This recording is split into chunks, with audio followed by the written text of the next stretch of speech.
विभागीय सहसंचालक उच्च शिक्षण विभाग कार्यालयाअंतर्गत येणाऱ्या कोल्हापूर, सांगली, सातारा महाविद्यालयात काम करत असलेल्या प्राध्यापक आणि कर्मचाऱ्यांना संस्था चालकांकडून चुकीची वागणूक देण्यात येते असा आरोप वंचित बहुजन आघाडीच्या वतीनं करण्यात आला आहे। याच्या निषेधार्थ आज विभागीय सहसंचालक उच्च शिक्षण विभाग कार्यालयाच्या समोर संघटनेने जोरदार निदर्शनं केली।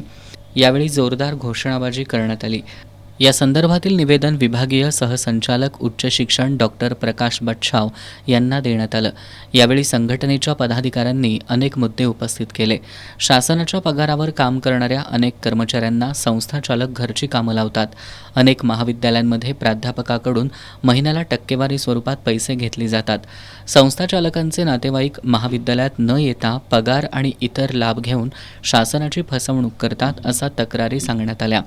यावर 15 दिवसात कोणतीही कार्यवाही केली नाही तर तीव्र आंदोलन छेडू असा इशारा संघटनेनं दिलाय।